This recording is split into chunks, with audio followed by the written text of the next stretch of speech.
Bond से।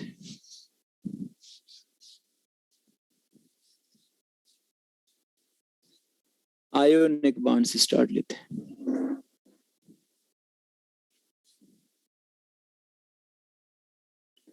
Ionic bond, पहले इसके नाम पे गौर कर लो ना, आयन से निकला हुआ ही, फिर इसको डिफाइन कर लेंगे ना। पहले इसके नाम पे गौर करते हैं। आयोनिक बॉन्ड, आयन से निकले, तो आयन क्या होता है, यहां से शुरू करते हैं।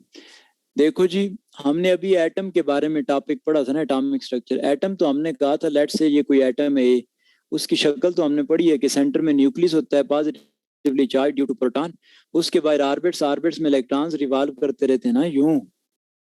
ये बात हम कह के आए थे ना। अब इसको देख के मुझे बता दो, इस एटम के अंदर इलेक्ट्रॉन कितने हैं? इलेक्ट्रॉन कितने हैं?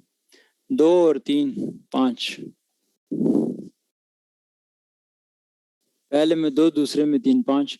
प्रोटॉन कितने होने चाहिए जी? इस एटम में प्रोटॉन कितने होने चाहिए, बताएं? वो भी 5 होने चाहिए, क्योंकि हम अभी जो पढ़ के हैं, number of electron must be equal to number of proton. तभी तो हम ये बात कहने के काबिल हुए थे, atom is neutral as a whole. ठीक है, तो प्रोटॉन भी 5 है जी। मैं अगर ऐसा करूं ना, इस एटम को हीट दूं, इलेक्ट्रॉन को हीट मिले, तो ये हीट अब्जॉर्ब करके जंप करता है, इलेक्ट्रॉन बाहर आ जाएगा, न्यूक्लियस के अट्रैक्शन से आजाद हो जाएगा, क्योंकि न्यूक्लियस पॉजिटिवली चार्ज है ड्यू टू प्रोटॉन।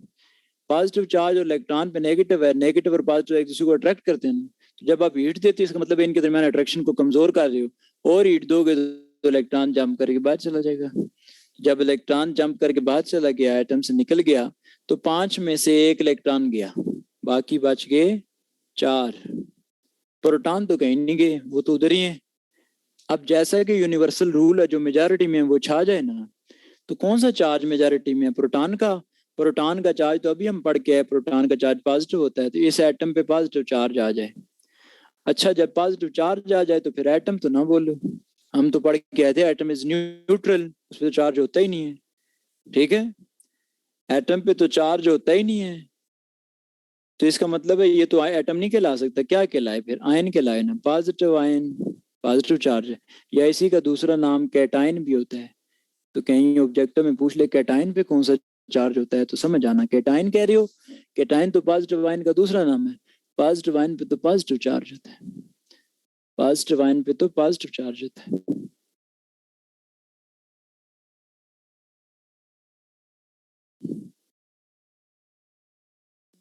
ठीक हो गया?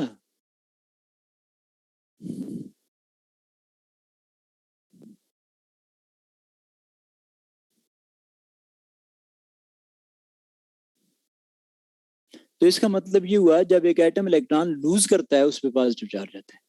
और अगर यही एटम इलेक्ट्रॉन गेन कर ले, ये एटम ए है, ये बाहर से कोई इलेक्ट्रॉन गेन कर ले, तो इलेक्ट्रॉन ज्यादा हो जाएंगे, तो इलेक्ट्रॉन का चार्ज तो नेगेटिव होता है, तो नेगेटिव चार्ज आ जाएगा। इसको भी एटम तो नहीं कह सकते, आयन ही बोलेंगे, लेकिन नेगेटिव आयन, या दूसरा नाम है इसका एनायन। एनायन नेगेटिव आयन का दूसरा नाम है। तो पता ये चला कि एटम जब इलेक्ट्रॉन लूज करे या गेन करे तो आयन बन जाता है। तो ion is any charge species, ion is any charge species, यानी जब चार्ज आ जाता है तो वो आयन कहलाते हैं, चार्ज आ जाता है तो वो आयन कहलाते हैं। आपसे रिलेटेड इतनी बात थी। आयोनिक बॉन्ड आयन से निकला था, एटम पे तो चार्ज होता नहीं, तो जब एटम इलेक्ट्रॉन लूज करता है या गेन करता है, फिर चार्ज आता है उस पर, तो जब चार्ज आ जाए एटम पे तो हम उसको फिर आयन बोलेंगे। ये नाम पे हम गौर कर रहे थे। अब हम तो पढ़ रहे हैं आयोनिक बॉन्ड, तो हमने तो बॉन्ड डिफाइन करना है, तो आयोनिक बॉन्ड को डिफाइन कर लेते हैं। 10 मिनट में हम इसको कंप्लीट कर लेंगे। डिफाइन करें। अ chemical bond, a chemical bond which is formed, which is formed by the complete transfer, by the complete transfer of electron from one atom to another atom. From one atom to another atom. Chemical bond which is found by the complete transfer of electron from one atom to another atom. That is called ionic bond. तो हमने focus रखना है इस बात पे, बस ये वाली बात हमें समझ आ जाए तो बॉन्ड समझ आ जाएगा।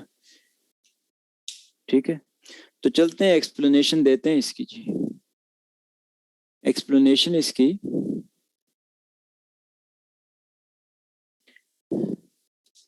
मैं डेली लाइफ की मिसाल से शुरू करता हूँ। है डेली लाइफ की मिसाल से, जो साइंस वाले और आर्ट्स वाले सब इक्वली समझते हो। आप इसमें टेबल साल्ट की मिसाल ले लेना। टेबल साल्ट, खाने का नमक, तो ये तो सबको पता है ना, सिर्फ साइंस वाले तो नहीं खाते ना नमक, सबको पता है टेबल साल्ट। सोडियम क्लोराइड है ना साइंटिफिक नेम इसका, सोडियम क्लोराइड। सोडियम Na, नाइट्रियम कहते हैं, क्लोराइड Cl। हम सोडियम कहते हैं, नाम इसका तो नाइट्रियम है असल में, उधर लैटिन से उठाया हुआ है ना सैम्बल, सोडियम क्लोराइड। ठीक है, ये होता है ना टेबल साल्ट। इसमें आयोनिक बॉन्ड बनता है, तो हम आयोनिक बॉन्ड ही तो समझना चाहते हैं, तो इसलिए टेबल साल्ट की मिसाल ली। हम सोडियम कहते हैं, नाम नाइट्रियम है इसका। है ये इसलिए बता रहा हूँ ना, पहले भी मैं एक दफा कहीं 2017 या 18 का कोई स्टूडेंट था मेरे पास, मॉक एग्जाम का पेपर चेक कराने आया, तो उसने लिखा था, in order to explain the ionic bond let we consider the example of sodium chloride SOCl। SOCl कुछ नहीं होता, अपने पास से ना बनाया करो। है NaCl भाई, हम उसको सोडियम क्लोराइड कहते हैं, नाम तो नाइट्रियम है उसका। ठीक है, तो सोडियम क्लोराइड शुरू करते हैं। सोडियम का एटम अलग करता हूँ, क्लोरीन का अलग, फिर देखूंगा कैसे जुड़े हैं, तब हमें ये कंप्लीट ट्रांसफर वाली बात समझ आ जाएगी। देखना जी, सोडियम का एटम में अलग कर रहा हूँ। सोडियम का एटॉमिक नंबर होता है 11। अब आप एटॉमिक नंबर समझते हैं, मैं पहले इसलिए अगला टॉपिक पढ़ा कर आया हूँ। एटॉमिक नंबर, एटॉमिक नंबर क्या होता है? Number of proton. Atomic number किसको कहते हैं? Number of protons. तो सोडियम का एटॉमिक नंबर 11 होता है। क्लोरीन, इसका एटॉमिक नंबर 17 होता है। क्लोरीन का एटॉमिक नंबर 17 है। सोडियम का एटॉमिक नंबर 11 है, क्लोरीन का 17 है। ठीक है, तो सोडियम का एटॉमिक नंबर 11 है। एटॉमिक नंबर 11 होने का मतलब इसके प्रोटॉन 11 है। प्रोटॉन 11 है तो इलेक्ट्रॉन भी 11 होना चाहिए, क्योंकि हम तो ये पढ़ गए number of electron must be equal to number of protons. तो 11 इलेक्ट्रॉन बनाओ ना। देखना इधर सेंटर में न्यूक्लियस, एटम की शक्ल अब हमें पता जो है, पढ़ के तो आए। सेंटर में न्यूक्लियस, उसके बाहर पहले ऑर्बिट में 2 इलेक्ट्रॉन, दूसरे ऑर्बिट में 8 इलेक्ट्रॉन। कैसे पता चलता है? वही 2n स्क्वायर से ना, जो अभी पढ़ाया है मैंने, इससे पता चलते हैं इलेक्ट्रॉन। n की जगह नंबर ऑफ शेल पुट करते जाते हैं। पहले में 2, दूसरे में 8, 2 और 8 10 हो गए। एक बचता है ना अभी 11वां इलेक्ट्रॉन, एक बचता है। अब ये ना करना कि एक बचता है तो इधर साथ ही एडजस्ट कर देते हैं। ये गाड़ी की सीटें तो नहीं है आप साथ ही एडजस्ट कर लेंगे। तो दूसरे में आते ही मैक्सिमम 8 है, तो हम किस तरह एडजस्ट कर लें? इसका मतलब है नया ऑर्बिट बनाना पड़ेगा। है नया ऑर्बिट बनाना पड़ेगा। तो ये आ गया 11वां इलेक्ट्रॉन। सोडियम का एटम बनाया है। क्लोरीन का भी बनाते हैं जी।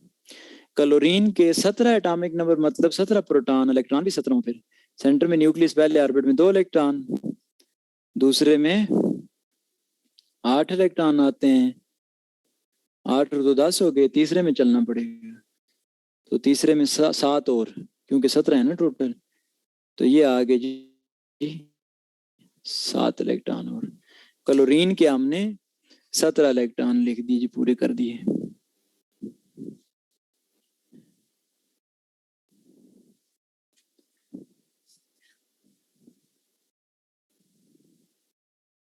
बना लिया जी। यहाँ तक हम नमक की बात कर रहे थे, सोडियम क्लोराइड की बात कर रहे थे। सोडियम का एटम बनाया है, इलेक्ट्रॉन कितने कितने रखने को हमें पता है, 2n स्क्वायर। एटम हमने इसलिए पहले पढ़ा है। क्लोरीन का भी एटम बनाया है। अब ये दोनों आपस में मिलना चाहते हैं, बांड बनाना चाहते हैं। बांड का काम ही जोड़ना है। पहली बात तो ये, मिलना चाहते ही क्यों है? ये बांड बनाना ही क्यों चाहते हैं? क्योंकि ये स्टेबिलिटी चाहते हैं। स्टेबिलिटी भला किस तरह मिलती है एटम को? स्टेबिलिटी भला किस तरह मिलती है एटम? एटमों को स्टेबिलिटी मिलती है आउटर मोस्ट शेल में इलेक्ट्रॉन्स मैक्सिमाइज करने से। किताब में एक रूल लिखा गया होगा, आर्कटेट रूल। आर्कटेट, आर्कटेट 8 से है ना, 8 का असूल, यानी आउटर मोस्ट शेल में, शेल आप समझते हो ना, ये आउटर मोस्ट शेल, ये जो ऑर्बिट है जिसमें इलेक्ट्रॉन होते हैं, आउटर मोस्ट शेल में मिनिमम क्राइटेरियन है 8 इलेक्ट्रॉन पूरे होने चाहिए, उससे स्टेबिलिटी मिलती है। तो जब भी किताब में आर्कटेट रूल का जिक्र पढ़ो, फौरन ज़हन में क्लिक करे बात, आर्कटेट कह रहे हो, ये तो स्टेबिलिटी के लिए होता है। तो एटम्स बॉन्ड बनाते ही इसलिए कि वो स्टेबिलिटी चाहते हैं। तो स्टेबिलिटी किस तरह मिलती है? आर्कटेट रूल से। आर्कटेट रूल यानी 8 का असूल, 8 इलेक्ट्रॉन पूरे करने हैं, 8 इलेक्ट्रॉन पूरे करने हैं, ठीक है। तो आप देखते हैं नजर 8 इलेक्ट्रॉन। पहले सोडियम की स्टेबिलिटी की बात करते हैं, बोर्ड पे देखो। सोडियम के आखिरी शेल में कितने इलेक्ट्रॉन? एक, बाहर से 7 और लेके आइए, तब 8 पूरे होंगे ना। तो 7 लाना तो मुश्किल काम है ना, 7 लाना तो मुश्किल काम है। उसकी निस्बत अगर ये एक इलेक्ट्रॉन लूज कर दे, ये आसान काम है। सोडियम ये वाला इलेक्ट्रॉन लूज कर दे, लेकिन ये चेक कर लेना कि लूज करने से इसको स्टेबिलिटी भी मिल रही है कि नहीं है, ये भी चेक कर लेना पहले। मैंने ये कहा है स्टेबिलिटी चाहते हैं, स्टेबिलिटी आर्कटेट से होती है 8 इलेक्ट्रॉन पूरे करने आउटर मोस्ट शेल में। सोडियम के आखिरी शेल में 1 इलेक्ट्रॉन है, ये 7 लेके आएगी बाहर से, तब ये 8 पूरे होंगे, तो आर्कटेट हो जाएगा। 7 लाना मुश्किल काम है, इसलिए क्रॉस कर दिया। 1 इलेक्ट्रॉन लूज कर दे, क्या 1 इलेक्ट्रॉन लूज करने से स्टेबिलिटी मिलेगी? देखना, 1 इलेक्ट्रॉन ये लूज कर देना, ये वाला ऑर्बिट खत्म हो जाएगा ना, आउटर मोस्ट तीसरे वाला खत्म हो जाएगा। क्योंकि ऑर्बिट कोई फिजिकली एग्जिस्ट करने वाली चीज तो नहीं है ना, जब तक इलेक्ट्रॉन है तो ऑर्बिट है। तो इलेक्ट्रॉन अगर ये लूज करता है तो ऑर्बिट खत्म। अब सेकंड इसका आउटर मोस्ट हो जाएगा, इसमें तो 8 पूरे ना, देखो ना, इसमें तो 8 पूरे हैं भाई, सेकंड में तो 8 पूरे हैं ना। तो इसका मतलब ये हुआ 1 इलेक्ट्रॉन ये लूज करे तो इसको स्टेबिलिटी मिल रही है सोडियम को। अब सोडियम 1 इलेक्ट्रॉन लूज कर रहा है तो ये ऑर्बिट ही खत्म हो गया इसका, थर्ड वाला, सेकंड इसका आउटर मोस्ट हो जाएगा, उसमें 8 पूरे। क्योंकि मैंने कहा है ऑर्बिट कोई फिजिकली एग्जिस्ट करने वाली चीज तो नहीं है ना। और भैया ऑर्बिट कोई मेट्रो का ट्रैक तो नहीं है ना, कि मेट्रो चली जाए तो ट्रैक फिर भी उधर ही रहता है? ये तो हाइपोथेटिकल बात है, जब तक इलेक्ट्रॉन है तो ऑर्बिट है, इलेक्ट्रॉन गया ऑर्बिट गया, ठीक है। तो इसका मतलब है सोडियम ने 1 इलेक्ट्रॉन लूज किया, इलेक्ट्रॉन कम हो गए, इस पे चार्ज कौन सा आ गया? पॉजिटिव। हमने अभी पढ़ा इलेक्ट्रॉन लूज करे एटम तो पॉजिटिव चार्ज आते हैं ना। क्लोरीन की आखिरी शेल में कितने? 2, 4, 6 और 7। इसको भी तो आर्कटेट के लिए 8 चाहिए ना। तो 1 इलेक्ट्रॉन ये एक्सेप्ट करता है, फिर क्लोरीन इसलिए 1 इलेक्ट्रॉन एक्सेप्ट करता है तो नेगेटिव चार्ज आए ना, क्योंकि इलेक्ट्रॉन ज्यादा हो गए। इधर पॉजिटिव इधर नेगेटिव, पॉजिटिव और नेगेटिव आयंस बन गए ना, आयन पे चार्ज होता है ना, positive ion negative ion, positive और नेगेटिव अपोजिट चार्जेस हैं, opposite charges always attract each other, opposite charges always attract each other, ये तो दोनों जुड़ जाएंगे ना, NaCl, NaCl, NaCl, sodium chloride, NaCl। बात समझ गए हो? तो यही तो हम जोड़ना ही तो चाहते थे, बॉन्ड का काम ही जोड़ना है। तो सोडियम ने 1 इलेक्ट्रॉन ट्रांसफर किया, क्लोरीन ने एक्सेप्ट किया। तो लिखा क्या था definition? A chemical bond which is found by the complete transfer of electron from one atom to another atom, from one atom to another atom. हाँ जी, बात समझियो?